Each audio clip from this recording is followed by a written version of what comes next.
Alors, petit disclaimer, j'essaierai d'être le plus objectif possible dans cette vidéo, expliquant les arguments de chacun selon leur thématique. Mes sources proviennent du programme officiel des candidats ainsi que du replay du débat de mercredi dernier.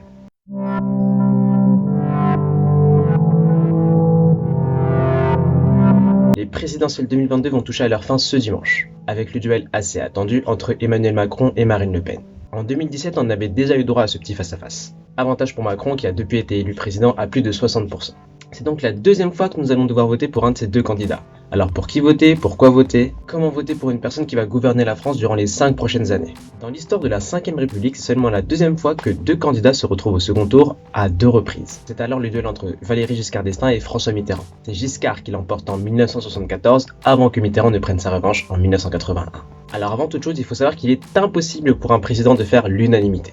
On imagine un père de famille fonctionnaire, une étudiante alternante, un jeune chômeur, une millionnaire, un enseignant dans des quartiers difficiles, une mère de famille seule avec 4 enfants. Le président doit convaincre toutes ces personnes-là de voter pour elle avec un programme qui convient pour tout le monde, ce qui n'est qu'utopique. Et qui que soit la personne élue, elle ne peut même pas se vanter d'avoir la majorité à ses côtés. Pour le premier tour par exemple, Macron a récolté un peu moins de 10 millions de voix, qui représente le score le plus élevé parmi les candidats.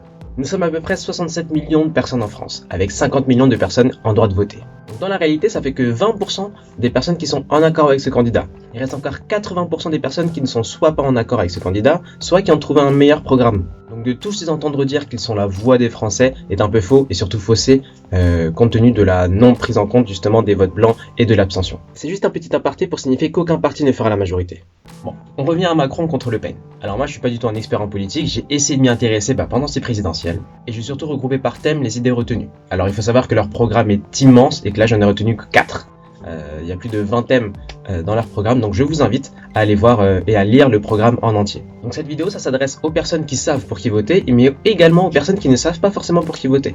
Parce qu'en effet, on pourrait voter soit pour une personne ou contre une personne, dont la logique est totalement différente. Donc dans cette vidéo, je vais surtout présenter les points de convergence et de divergence entre les deux candidats. Étant donné qu'il y a plein de domaines, je vais en retenir que quelques-uns, mais je vous invite encore une fois à aller lire leur programme en entier. Mais c'est surtout pour vous donner une réelle idée des candidats et pas se baser que sur les stéréotypes non approfondis. Allez, on commence par l'écologie.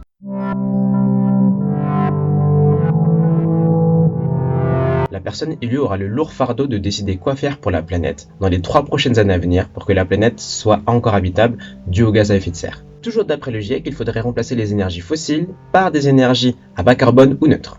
Donc face à ce constat, le GIEC, encore une fois, considère de mettre en place les techniques d'élimination du dioxyde de carbone. Je rajoute aussi à ça le gros problème des émissions de méthane. Donc pour pallier le problème, Marine Le Pen va vivement recommander le localisme, donc c'est le mot-clé de son programme sur l'écologie. On peut ajouter à ça le développement des énergies renouvelables, hydroélectricité et géothermie. Macron, quant à lui, propose de se débarrasser de plus en plus du charbon, augmenter la capacité de production en éolien et en solaire, et de se rejoindre sur la gestion du gaspillage et sur la vente circulaire.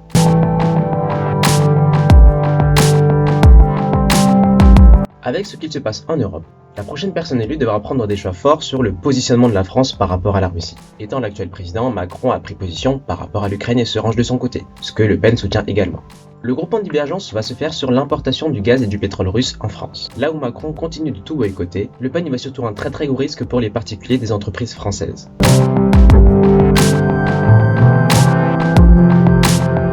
Là, deux manières de faire assez différentes. Macron a instauré le plan Un jeune, une solution pour permettre à un jeune de trouver soit une formation, soit un accompagnement personnalisé, soit un apprentissage. On peut rajouter les aides et accompagnements donc pour tout ce qui est transport et culture, l'un des seuls points communs entre Macron et Le Pen.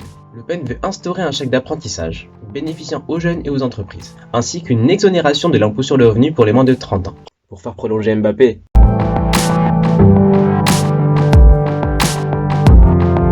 Là encore, deux points de vue se confrontent avec pourtant un objectif commun, augmenter la puissance de la France. Si pour Macron ça passe par une Europe puissante, pour Le Pen c'est l'inverse. L'Europe dévaloriserait la France, c'est pourquoi il voudrait réformer l'Union Européenne, sans pour autant la quitter. Il est toutefois compliqué de savoir ce qu'elle entend par réformer.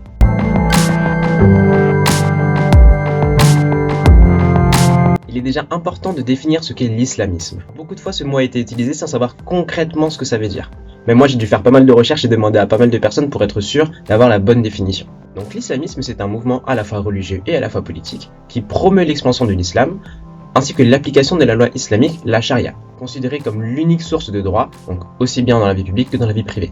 La grosse différence entre les musulmans et les islamistes, c'est que les islamistes vont interpréter et modifier certains points mais dans leur sens, afin de légitimer leur action. Donc c'est à la fois une idéologie et à la fois une idée politique radicale. Basée sur les fondements de l'islam, l'islamisme fait appel à la violence pour parvenir à ses fins et prendre des formes extrémistes, si ce n'est terroristes. Avec cette définition en tête, les deux candidats ont une même volonté, mais avec des manières de faire plus que divergentes. On commence par Macron. Depuis 2019, une cellule départementale de lutte contre l'islamisme et le repli communautaire a été créée dans chaque département, réunissant l'ensemble des acteurs institutionnels au niveau local autour du préfet. Elle permet de lutter contre les phénomènes communautaires et de les identifier. Pour ce qui est de Marine Le Pen, elle veut tout simplement interdire le voile dans les lieux publics. Elle estime que c'est un uniforme plus islamiste que musulman, et donc plus idéologique que religieux. Donc dans les faits, l'interdiction du voile dans les espaces publics sera juridiquement impossible, non seulement à appliquer mais aussi à adopter, car contraire à plusieurs principes constitutionnels, et ça instaure de fait une différence entre plusieurs cultes, donc contraire à la loi de 1905.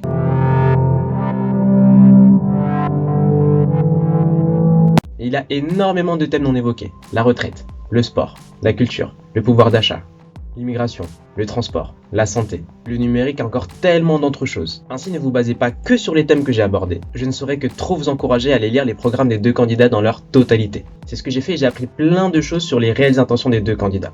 J'ai dû parler que de 15% maximum du programme complet des deux candidats. Donc que vous alliez voter ou pas ce dimanche, j'ai une dernière petite chose à vous dire. Comme je l'ai dit en début de vidéo, un président ne peut pas plaire à tout le monde. A l'inverse, et c'est purement personnel, je ne peux pas en vouloir à quelqu'un qui vote pour quelqu'un de différent que moi. En effet, la vie et le quotidien d'une personne peuvent être drastiquement différents des miens. En effet, la vie et le quotidien de cette personne peuvent lui donner des arguments empiriques pour qu'il puisse voter pour une personne différente de mes principes ou valeurs. On reprend mes profils de tout à l'heure. Un père de famille fonctionnaire, une étudiante alternante, un jeune chômeur, une millionnaire, un enseignant dans les quartiers difficiles et une mère de famille seule avec 4 enfants. Toutes ces personnes sont passées par une vie qui a amené ces gens à vouloir voter pour une personne. Je ne sais pas ce qui s'est passé dans leur vie, pourquoi est-ce qu'ils peuvent voter pour ces personnes-là, et je ne peux pas leur en vouloir. Donc ils ont tout à fait la liberté de ne pas aller voter, de voter blanc, ou de voter pour un candidat différent du mien. C'est mon avis, il est purement personnel, je sais que ça ne plaira pas à tout le monde, mais je voulais le partager. Pour ma part, je sais où ira mon vote ce dimanche. On est jeune et c'est en prenant ce genre de petites décisions qu'on commence à changer le monde. Allez, changeons le monde.